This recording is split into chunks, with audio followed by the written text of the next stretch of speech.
اور جو ابھی اعظم بھائی نے جس ہیلتھ انشورنس کی بات کی جو اس بجٹ کے اندر شامل کیا گیا ہے، وہ وزیر اعظم پاکستان محمد شہباز شریف صاحب جب اپوزیشن چیمبر میں بہت سی ایسی درخواستیں آتی تھیں کہ جس کے اندر صحافیوں کے، رپورٹرز کے، میڈیا ورکرز کی، کبھی ہاسپٹل کی درخواستیں آتی تھیں، دوائی کی آتی تھیں، تو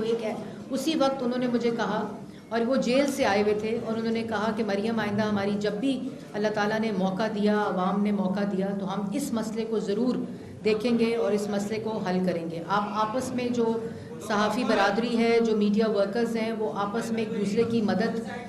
کرتے تھے اور اس میں حصہ بھی ڈالتے تھے۔ تو جی یہ جس طرح ابھی بات بھی ہو رہی تھی، مجید بھائی نے بھی بات کی، اور ایک کہ اس کا میکنزم کیا ہوگا اور اس کے اندر کون کون شامل ہوں گے۔ یہ میڈیا ورکرز اور ورکنگ جرنلسٹ کے لیے ہے، جس کے اندر ایک سرٹن انکم تھریش ہولڈ ہے، اس سے نیچے جو لوگ ہوں گے، جو میڈیا ورکرز ہیں، جو کیمروں کے اس طرف لوگ کھڑے ہیں، جن کی جو چہرے ہیں وہ سامنے نہیں آتے، لیکن وہ حصہ ہوں گے، اور اس کا ایک پورا ٹرانسپیرنٹ طریقہ ہے۔ پی آئی ڈی کے لیول کے اوپر اس کی پوری امپلیمنٹیشن ہوگی، اور ہمارا یہ مقصد ہے اور وزیر اعظم کی یہ ڈائریکشن ہے کہ اگلے 2 ہفتے میں اس کا میکنزم بنا کر اس کو، تاکہ اسی مہینے میں اس سے جو میڈیا ورکرز ہیں، جو جرنلسٹ ہیں، جو اس کے اندر فال کرتے ہیں، وہ اپنی جو اس سے بینیفٹ ہے وہ لینا شروع کر دیں۔ لیکن اس کے ساتھ ساتھ میں یہ ضرور کہنا چاہتی ہوں کہ آپ نے ابھی بات کی کہ کوئی ایک تاثر نہ ہو۔ میں نے کل بھی یہ بات کی تھی کہ جس وقت اس ملک کے اندر صحافت کے اوپر قدغن تھی، ایک سینسرشپ تھی، آپ کے کیمروں کے چلتے کیمرے بند ہو جاتے تھے، صحافیوں کی پسلیاں ٹوٹتی تھیں، ناک کی ہڈیاں ٹوٹتی تھیں، پیٹوں میں گولیاں لگتی تھیں، وہ دور بھی ہم نے دیکھا، اور سیاسی انتقام کے اندر تمام جو اپوزیشن تھی وہ جیلوں میں تھی۔ اور اسی 4 سال کے دور میں پاکستان کی جو حکومت تھی، اس کے جو سربراہ تھے عمران خان صاحب، ان کو میڈیا پریڈیٹر بھی کہا گیا RSF رپورٹ میں۔ لیکن اللہ تعالیٰ کا شکر ہے کہ پچھلے 1 سال میں جو بھی پالیسی میجرز لیے گئے ہیں، جس کے اندر سب سے بڑی جو پالیسی ہے وہ میڈیا کی سیفٹی اور سیکیورٹی کا، جرنلسٹ کا بل ہے۔ جو بل ہم نے، آپ کو یاد ہوگا APS کا جب واقعہ ہوا تھا تو محمد نواز شریف صاحب کی قیادت میں اس کی بنیاد رکھی گئی تھی، اس میں دوسری جماعتوں نے بھی اپنا حصہ ڈالا تھا، اور اس کو جب اس کی قانون سازی ہوئی تو وہ ہیومن رائٹس کی منسٹری کو دے دیا گیا تھا۔ اب اللہ تعالیٰ کا شکر ہے کہ وہ وزارت اطلاعات کے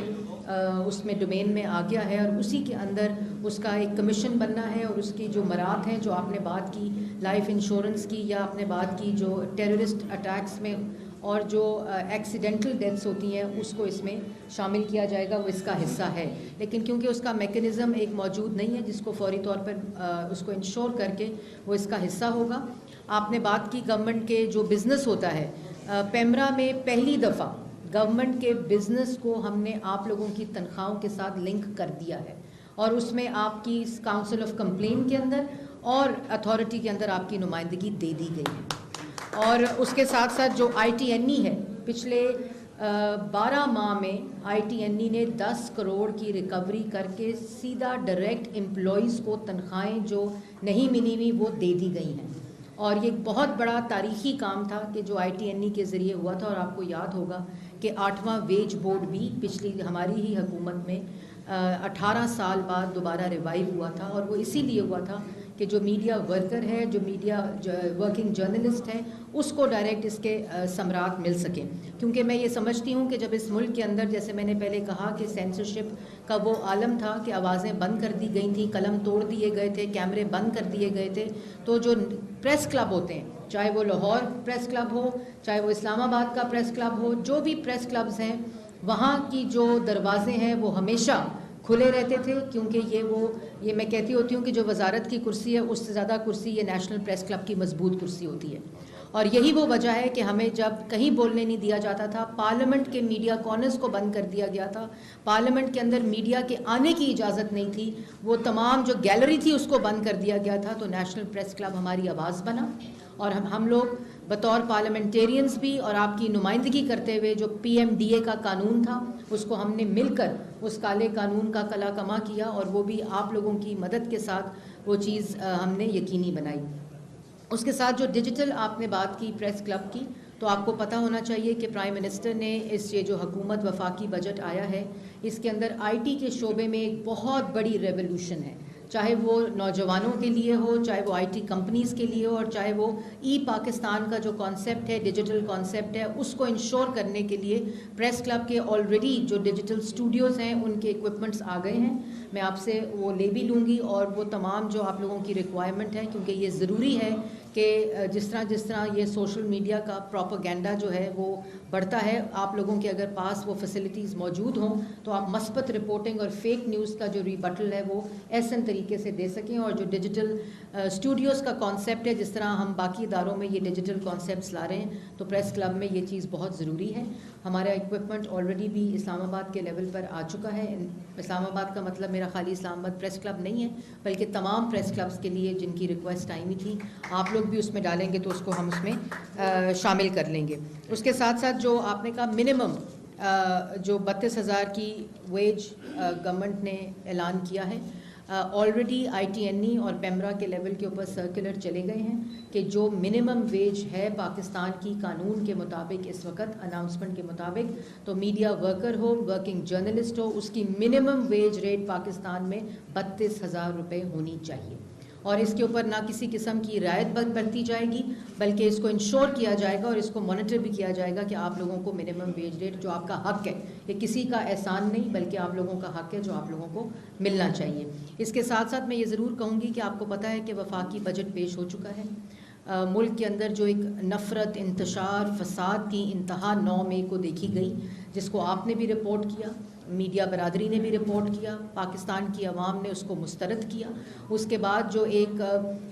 پازیٹیوٹی کی ایک لہر ہے، کیونکہ ایک قوم جب اکٹھی ہوتی ہے، اس کا ریزولو اکٹھا ہوتا ہے، تو اس کے مثبت اثرات معیشت کے اوپر بھی پڑتے ہیں. اور یہی وہ وجہ ہے کہ جو بجٹ ہم نے پیش کیا ہے، آئی ایم ایف کا وہ پروگرام جو سسپینڈڈ تھا، جو وائلیٹڈ تھا، اور جو ملک لوگ کہتے تھے، یہی لوگ کہتے تھے کہ ملک جو ہے وہ ڈیفالٹ ہونے کے دہانے پر پہنچ چکا ہے. جب موجودہ اتحادی حکومت آئی تو اللہ تعالیٰ کے فضل و کرم سے نہ صرف معیشت کی سمت ٹھیک کی گئی، مہنگائی کی صورت میں ایک سال مشکلات پاکستان کی عوام نے بالکل صحیح ہیں، لیکن جو ریزولو ہے وہ مہنگائی ختم کرنے کا ہے، کیونکہ پاکستان مسلم لیگ نون کی حکومت جب آئی ہے نواز شریف صاحب کی قیادت میں، تو مہنگا ترین ملک سستا ترین کر کے دکھایا ہے، ڈیولپمنٹ لا کر دکھائی ہے. جو موٹر ویز، ٹرانسپورٹ، کہتے ہیں جی سڑکیں نہیں بنانی چاہیے، لیکن سڑکیں بنانے سے، میٹروز بنانے سے، ڈیولپمنٹ لانے سے، سی پیک لانے سے جو ملک کے اندر گروتھ اور روزگار اور کاروبار کے مواقع میسر ہوتے ہیں، یہ اصل میں جو اس کے خلاف بات کرتے ہیں وہ اس روزگار کے خلاف بات کرتے ہیں. تو آپ نے دیکھا ہوگا کہ موجودہ بجٹ میں زراعت کے شعبے میں پچھلے سال فلڈز دیکھے آپ نے، اس کے باوجود وہ تمام انتظامات کیے گئے کہ ایک سال کے اندر تاریخی بمپر کراپس دیکھنے میں آیا فلڈز کے باوجود. پھر فلڈز کے بعد جس طرح مینجمنٹ کی گئی، وزیر اعظم شہباز شریف صاحب نے صوبائی حکومتوں کے ساتھ مل کر فیلڈ کے اوپر جس طرح کی پیش بندی کی گئی، اس کے اثرات اللہ تعالیٰ خیر کرے. میں آپ سب سے بھی گزارش کروں گی کہ آپ دعائیں کریں کہ جو سائیکلون اس وقت جو ساؤتھ میں ہٹ کرنے کے جو بار بار پیشن گوئیاں ہو رہی ہیں، وہ اللہ تعالیٰ اپنا کرم کرے، اپنا رحم کرے. لیکن جس طرح کی ایویکویشن ہوئی ہے، یہ وہی پیش بندی ہے جو پچھلے سال کی گئی تھی کہ اگر اس طرح کا کوئی بھی حادثہ ہوتا ہے یا ایسی کوئی بھی نیچرل کلیمٹی آتی ہے تو اس کی منصوبہ بندی ایسی ہو کہ جانیں بچائی جا سکیں، نہ کہ جانیں جو ہیں لوگ جو ہیں وہ ان کی ہلاکتیں ہوں یا لوگ شہید ہوں. تو یہی وہ سارا ریزولو ہے. اس کے بعد آپ نے دیکھا کہ ہر وقت جو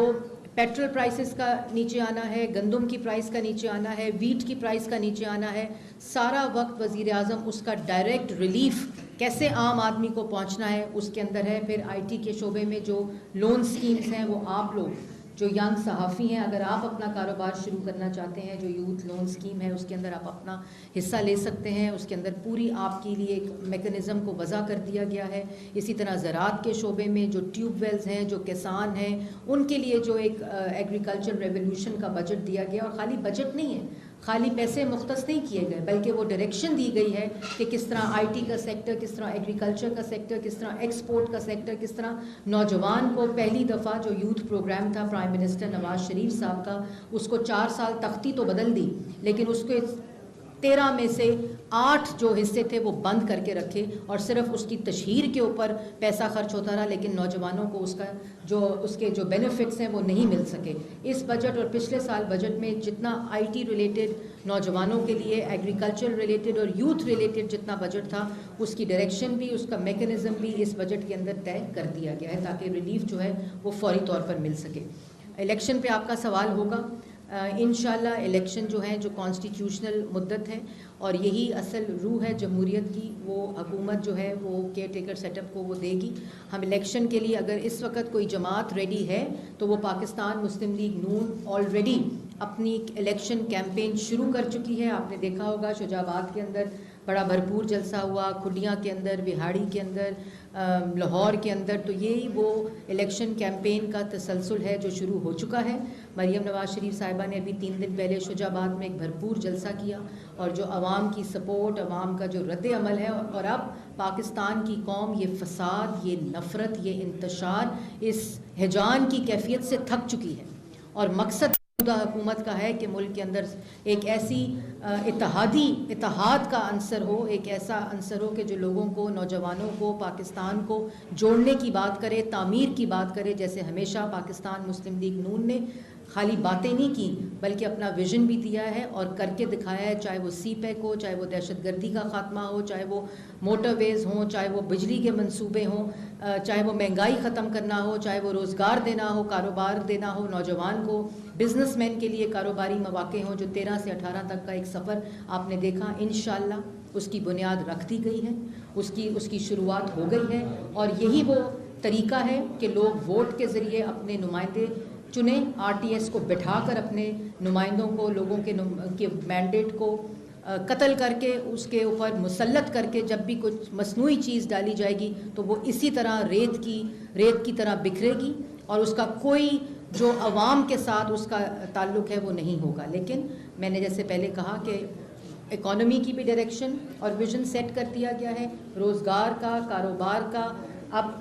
پاکستان کی عوام ان تمام منصوبوں سے فائدہ بھی اٹھائے گی اور انشاءاللہ دوبارہ پاکستان ترقی اور خوشحالی کا سفر طے کرے گا. ایک تاثر بڑا امپورٹنٹ ہے کہ 2018 میں جب آر ٹی ایس بٹھا کر ایک مسلط کیا گیا نالائق، نااہل، چور، کرپٹ ملک کے اوپر وزیر اعظم، تو اس کے بعد اگلے ہی مہینے سے تمام اپوزیشن جیلوں میں چلی گئی، سزائے موت کی چکیوں میں چلی گئی، عمر قید اور سزائے موت کی کہانیاں سنائی گئیں اور میسیجز دیے گئے. اور فوری طور پر سب کو کرپشن کے کیسز جو انہی کے دور میں عدالتوں سے سرخ رو ہو کر بیلز ہوئیں. لیکن جب ہماری حکومت آئی، مقصد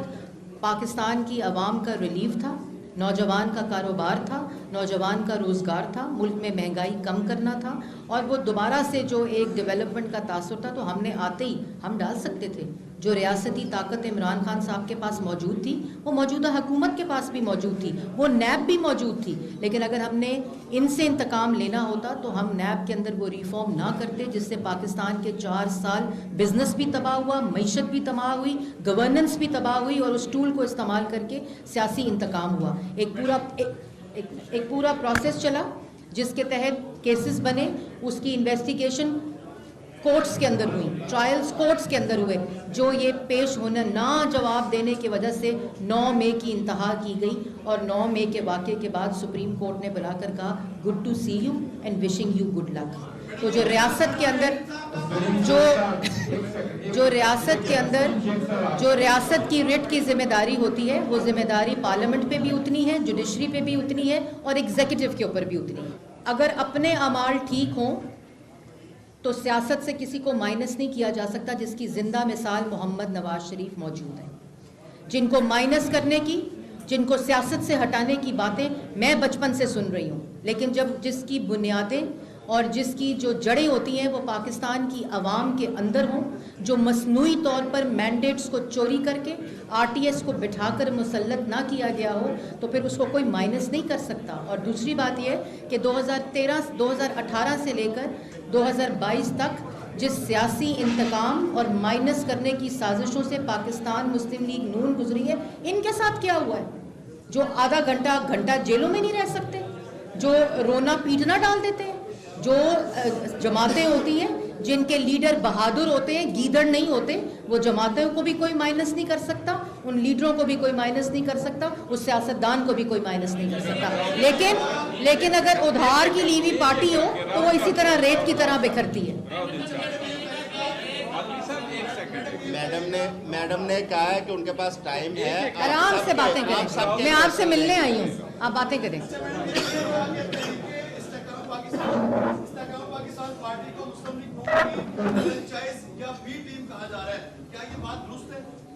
کون کہہ رہا ہے؟ کون؟ میں نے تو نہیں سنا.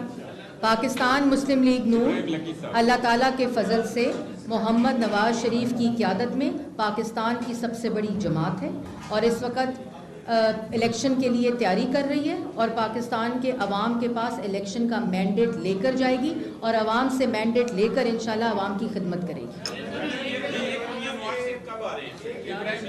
میرا تو دل کرتا ہے کہ ابھی اسی گھنٹے آ جائیں, اور انشاءاللہ بہت جلد آئیں گے, کیونکہ پاکستان مسلم لیگ نون کو تو محمد نواز شریف صاحب کی ضرورت ہے, لیکن اس وقت پاکستان کو محمد نواز شریف جیسے لیڈر کی ضرورت ہے, اور یہ پاکستان کی ضرورت ہے کہ محمد نواز شریف صاحب جلد واپس آئیں.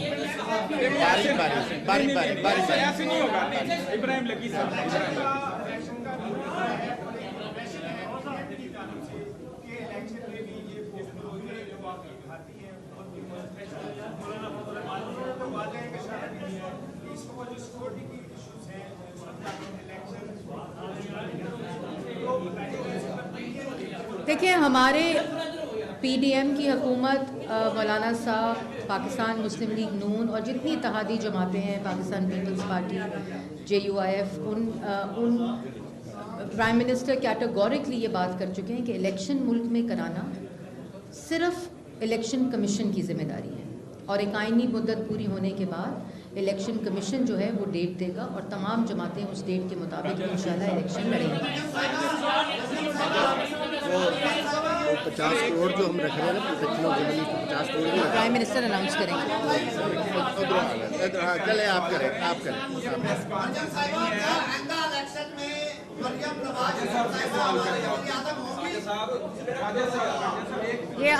یہ پارٹی اور عوام فیصلہ کرے گی. یہ بتائیں کہ without the support of IMF آپ نے یہ بجٹ دیا, جس میں آپ کا جو ٹینٹیٹو ٹارگیٹ ہے GDP کا 10 سمتھنگ کے قریب ہے. لوگ یہ کہہ رہے ہیں, اور پاکستان کے اینالسٹ یہ کہہ رہی ہے کہ آپ نے فی وقت اس بجٹ کو اپنے گلے سے اتارا ہے تاکہ آنے والا کوئی بھی کیئر ٹیکر سیٹ اپ جو پوسٹ کرنی ہے نئی کنڈیشن کو کر دے گا. کیا یہ بات اسی طرح ہے کہ جو بجٹ ہے, اس بجٹ کے ساتھ آپ لوگ الیکشن کا بجٹ تو بن سکتا ہے, لیکن وداؤٹ IMF سپورٹ اب آگے نہیں چل سکتے؟ دیکھیں, پہلی بات تو یہ اس کا فیکٹ ہی غلط ہے. IMF کے پروگرام کو اس وقت ہم نیگوشیٹ کر رہے ہیں, ایک سسپینڈڈ پروگرام کو, ایک وائلیٹڈ پروگرام کو, جس کی وائلیشن جنہوں نے ان شرطوں پہ دستخط کیے تھے انہوں نے ہی کرنی تھی, انہوں نے اس کو سسپینڈ کر دیا تھا. ہم پچھلے سال سے لے کر اس بجٹ تک ہم اس کی نیگوسیشن کے اندر ہیں, اور ان کے ساتھ جو بجٹ بنتا ہے تفصیل شیئر ہوتی ہے, اور وہ ایسے نہیں ہوتا کہ اس کو سائڈ پہ رکھ دیں, اس کو کر دیں. اور جو سیاسی جماعتیں ہوتی ہیں جن کا مقصد پاکستان کی عوام کو ریلیف دینا ہوتا ہے, وہ بجٹ بنانے کو سر سے اتارتی نہیں ہے, بلکہ ایک ایک لائن جو اس میں لکھتی ہیں وہ پاکستان کی عوام کے لیے, اور کیا چیز پاکستان کے نوجوان, کاروبار طبقہ, سیکٹرز, IT, جیسے میں نے آپ کو بتایا, youth programme, agriculture, exports, women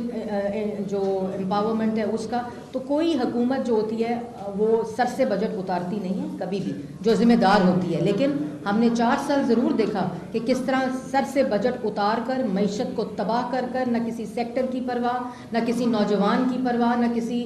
segment کی پرواہ کرتے ہوئے بجٹ بنائے گئے, دیے گئے. IMF پروگرام جو دیا سائن کر دیا, جب چاہا اس کو وائلیٹ کر دیا, جب چاہا اس کی معیشت کو تباہ کر دیا سبسڈی دے کر. تو یہ نہ اس وقت حکومت کا کام ہے. ہم نے بڑی ذمہ داری سے, بڑی سوچ سے ایک اکنامک لیڈ بجٹ بنایا ہے, جس کے تمام جو چیزیں ہیں آپ کے سامنے ہیں, اور اس کو بڑی ذمہ داری سے کیا, اور ہم اس کو ہر طرح سے اون کرتے ہیں. عدنان بات کر دے, پھر آپ کو کر دیں.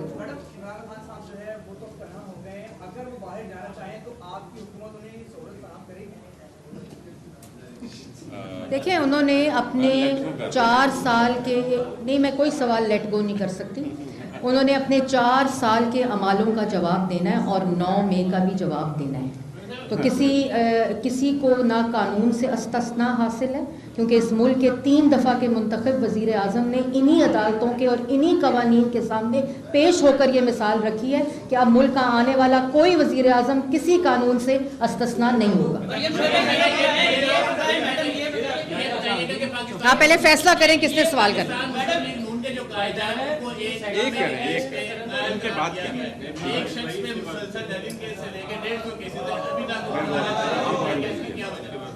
دیکھیں اس کی وجہ تو جو ان کو ہر کیس میں اپنے کیے ہوئے گناہ، اپنے کرنے والے گناہ، آئندہ سوچے جانے والے گناہوں سے بھی استثنا دے دی ہے، تو یہ سوال تو ان لوگوں سے بنتا ہے۔ پھر آپ گرمی بہت زیادہ ہے، گرمی بہت زیادہ ہے۔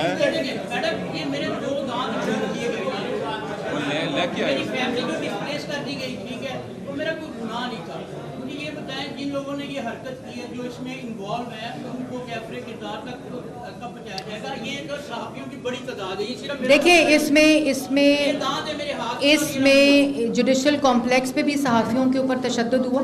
جن لوگوں نے جوڈیشل کمپلیکس پہ حملہ کیا، ان کے گیٹ توڑے، اوے زیبا جج ان کی لائٹیں توڑی، ان کا کوئی کیمرہ ثابت نہیں چھوڑا۔ یہ اس وقت سے یہ سلسلہ جاری ہے، لیکن جن لوگوں نے، جو لوگ ماسٹر مائنڈ سے لے کر اس کی پلاننگ سے لے کر اس کی ایگزیکیوشن سے لے کر اس کو ایڈمنسٹر کرنے تک جو لوگ اس میں ملوث ہیں، جو ایویڈنس آ گیا ہے اس کے مطابق قانون جو ہے وہ ان کا انویسٹیگیشن بھی کر رہی ہے، ٹرائل بھی کر رہی ہے، اور ان لوگوں کو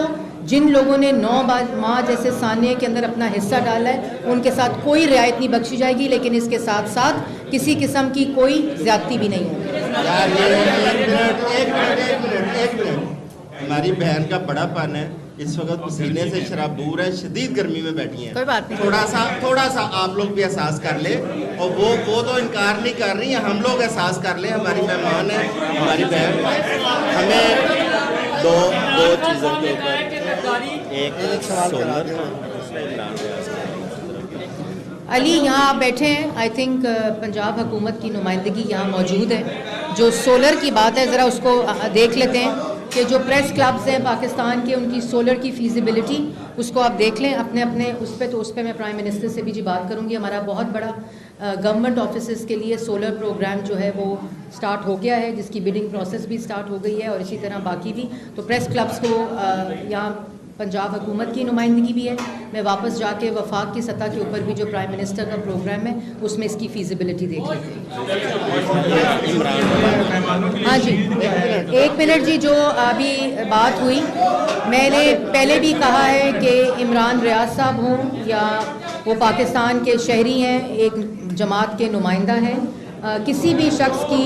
جو مسنگ ہونا یا ان کا لاپتہ ہونا کسی طرح بھی قابل قبول نہیں ہے، اور بالکل ان کو میں آلریڈی جو پنجاب حکومت بھی ہے، جو آئی جی بھی ہے، جو فورسز بھی ہیں، ان کے ساتھ رابطے میں ہوں، اور ان کی لوکیشن وائز بھی جو انہوں نے ان کیمرہ جج صاحب کو آ کے تفصیل بھی بتائی تھی، اس کو ہم بڑی قریبی سے مانیٹر بھی کر رہے ہیں، اور یہ کسی قسم طرح بھی یہ قابل قبول نہیں۔